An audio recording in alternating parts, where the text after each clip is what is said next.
L'émotion et le recueillement hier en Israël après l'attentat de mardi à Beersheva, attentat qui fut d'une extrême violence. On en a parlé avec 4 morts. Des milliers de personnes ont ainsi accompagné hier Dorit Abess, Laura Yitzhak, Menachem Yereskel et le Rav Chabad Moshe Kravitsky vers leur dernière demeure. Une actualité dramatique.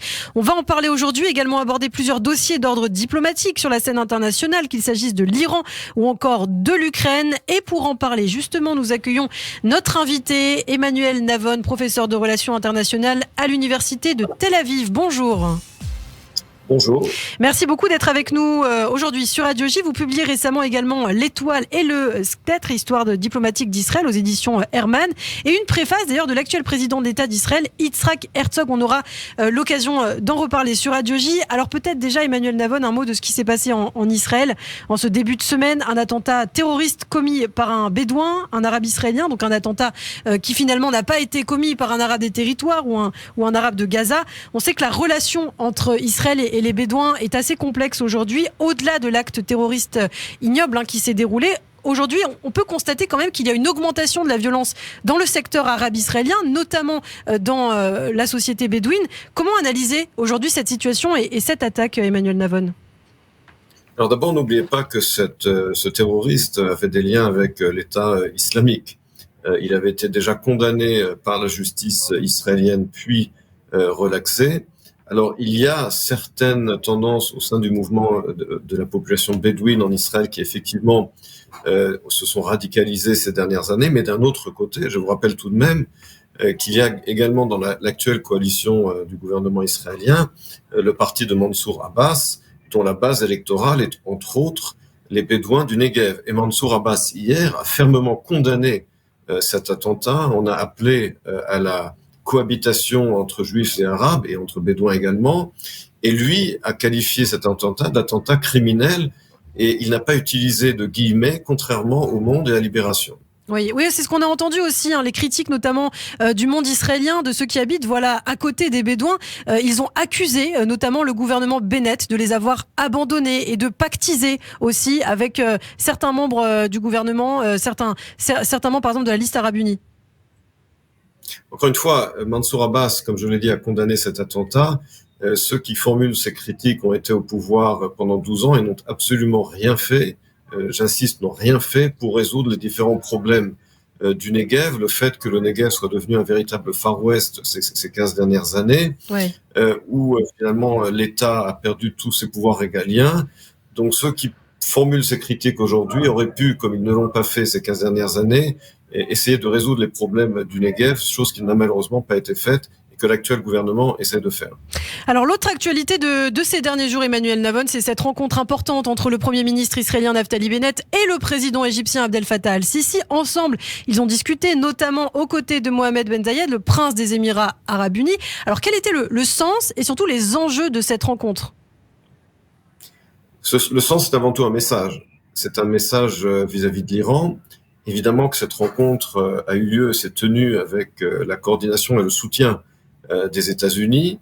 Il y a là les 3 principaux acteurs, je dirais, du Proche-Orient, l'État d'Israël, la grande puissance militaire et économique du Proche-Orient, l'Égypte, le plus grand pays arabe, et les Émirats arabes unis qui sont à la pointe des investissements internationaux et véritables plaques tournantes de la finance internationale.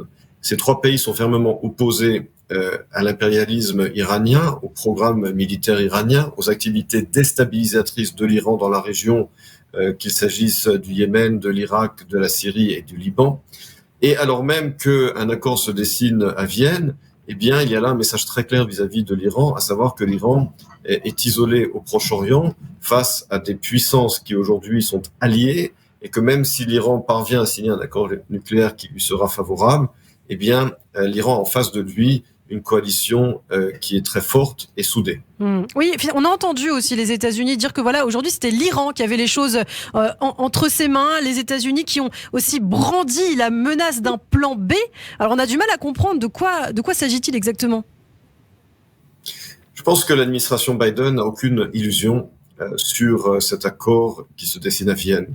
À savoir que cet accord, évidemment, ne bloquera pas l'accès de l'Iran à l'arme nucléaire ou le fait que l'Iran deviendra un État seuil. Cela, l'administration Biden le sait, mais je pense que, c'est mon analyse en tout cas, l'administration Biden veut gagner du temps et prouver à elle-même et au monde qu'elle aura tout essayé vis-à-vis de l'Iran après que l'administration Trump ait quitté l'accord sur le nucléaire et finalement rapproché au bout du compte l'Iran du seuil nucléaire.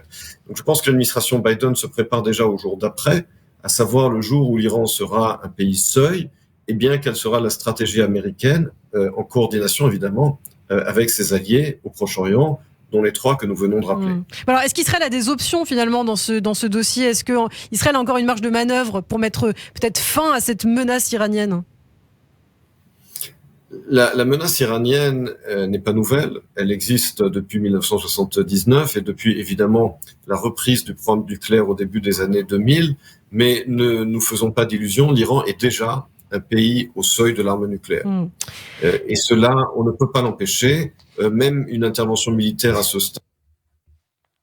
Une coupure avec Emmanuel Navon, professeur de relations internationales à l'université de Tel Aviv, qu'on va retrouver dans quelques instants, peut-être par téléphone. Nous allons retrouver ce professeur de relations internationales. On parle donc évidemment de l'Iran, des enjeux de la menace nucléaire. Cette rencontre entre le Premier ministre israélien Naftali Bennett, le président égyptien Abdel Fattah al-Sisi, et puis cette rencontre avec Mohamed Ben Zayed, prince des Émirats arabes unis, ensemble évidemment contre l'Iran. On sait que Washington s'apprête à signer cet accord sur le nucléaire, une décision soutenue par le Caire et Abu Dhabi, mais à laquelle Jérusalem s'oppose toujours. On va retrouver dans quelques instants Emmanuel Navon sur Radio J pour évoquer tous ces sujets et notamment la situation en Ukraine.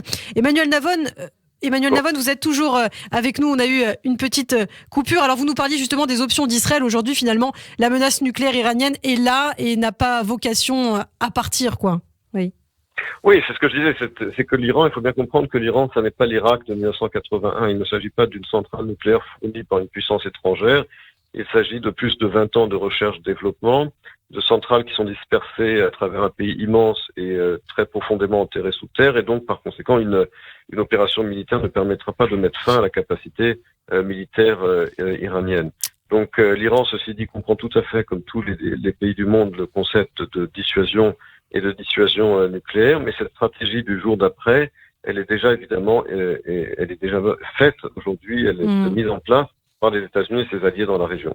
Alors l'autre titre de l'actualité, on voulait aussi bien sûr avec vous, Emmanuel Navon, revenir sur l'Ukraine, 29e jour de guerre ce jeudi entre Kiev et Moscou. Et justement, selon les informations de ce jeudi, l'armée de Vladimir Poutine perdrait du terrain, commencerait à établir des positions défensives.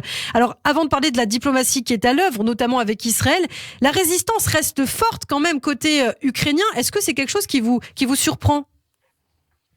C'est quelque chose qui me réjouit d'abord. Je pense que le peuple ukrainien mérite notre admiration pour sa fermeté, sa résistance, sa capacité à résister à cette agression criminelle de la Russie et de Poutine.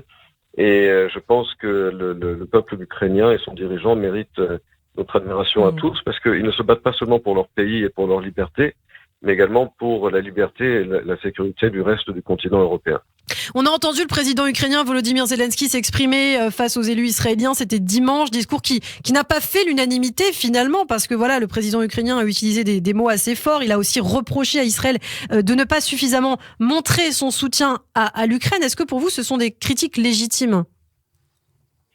Je pense que Volodymyr Zelensky a peut-être manqué de tact dans ce discours, dans la mesure où je vous rappelle tout de même que Israël a condamné fermement l'Ukraine. Enfin, je veux dire, les propos du gouvernement israélien sont très clairs, a voté contre la Russie à l'ONU. Au moment où je vous parle, Israël a établi un hôpital en Ukraine. Et évidemment, alors Israël ne fournit pas d'armement à l'Ukraine, contrairement à certains pays européens et aux États-Unis.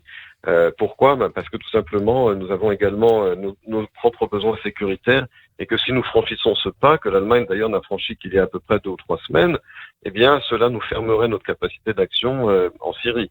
Je vous rappelle que l'armée de l'air israélienne agit contre les bases iraniennes en Syrie grâce à la coordination avec la Russie. Si nous franchissions le pas de fourniture d'armement à l'Ukraine, eh bien cela nous bloquerait en Syrie. Donc je pense que là, Oui. Zelensky peut le comprendre et que Israël est également limité dans sa capacité à aider, même si elle fait ce qu'elle peut, et qu'elle a envoyé une aide humanitaire énorme, qu'elle reçoit beaucoup de réfugiés ukrainiens, et que sa condamnation de Poutine a été très claire.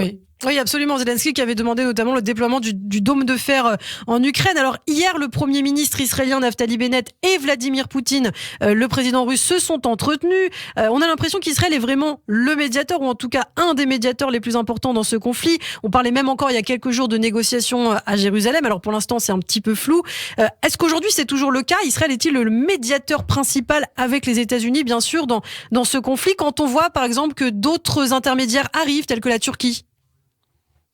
Alors Israël a une position particulière puisque bien que, comme je l'ai dit tout à l'heure, nous avons condamné, le gouvernement israélien a condamné très clairement l'agression de la Russie. D'un autre côté, effectivement, on le voit très bien, par exemple sur les réseaux sociaux, les dirigeants israéliens ne passent pas leur journée à tweeter contre Vladimir Poutine, contrairement aux dirigeants européens. Et je soutiens tout à fait la critique très ferme des Européens contre Vladimir Poutine. Ça n'est pas une critique de ma part. Ils ont raison de le critiquer à longueur de journée sur Twitter, mais ça, Israël ne le fait pas, pour les raisons que j'ai rappelées. Et donc, cela permet effectivement à Naftali Bennett d'avoir encore une ligne de communication avec Poutine et de se placer comme intermédiaire, comme négociateur. Mais là encore, Poutine ne négociera pas et ne sera pas, ne pourra pas compter sur sa bonne foi tant que la Russie ne se sera pas sérieusement embourbée en Ukraine comme elle commence à le faire, et tant que les sanctions n'auront pas mis l'économie russe à genoux. Tant que cela n'aura pas eu lieu, eh bien, ces négociations ne serviront à rien. Alors un dernier mot peut-être pour terminer, Emmanuel Navon, justement, puisqu'on parle de la Russie. Est-ce que vous pensez que la Russie de Vladimir Poutine, le président russe, va continuer justement ses affrontements, ses batailles contre l'Ukraine, ou au bout d'un moment, eh bien, affaibli peut-être par les sanctions occidentales, cela va se calmer? Est-ce que vous pensez que Poutine va continuer en ce sens? D'abord, Poutine a compris son erreur, il s'est trompé, il a cru à sa propre propagande, il pensait que l'Occident allait être divisé et faible, il pensait que l'Ukraine allait s'effondrer, cela heureusement n'a pas eu lieu. Aujourd'hui, il fait face à un Occident uni, à des sanctions économiques sans précédent qui sont en train d'étrangler l'économie russe, et il fait face à une armée ukrainienne qui se bat et qui résiste. Donc, en ce sens, il va être obligé de changer de direction. Il aura le choix, effectivement, entre mettre fin à son agression, arriver à un compromis, ou bien, à Dieu ne plaise, déclencher des attaques de grande envergure, voire avec des armes nucléaires, s'il perd complètement la tête. Donc, on ne sait pas ce que va faire Poutine, mais en tout cas, ce qui est clair, c'est qu'il a mal calculé son coup, qu'il s'est trompé, heureusement d'ailleurs, et qu'il va être obligé de changer de direction. Eh bien, merci beaucoup Emmanuel Navon pour toutes ces précisions. Je le rappelle, vous êtes professeur de relations internationales à l'université de Tel Aviv et vous publiez récemment L'étoile et le sceptre, histoire diplomatique d'Israël aux éditions Herman, une préface de l'actuel président de l'État d'Israël, Yitzhak Herzog. Merci beaucoup Emmanuel Navon et à très bientôt sur Radio J.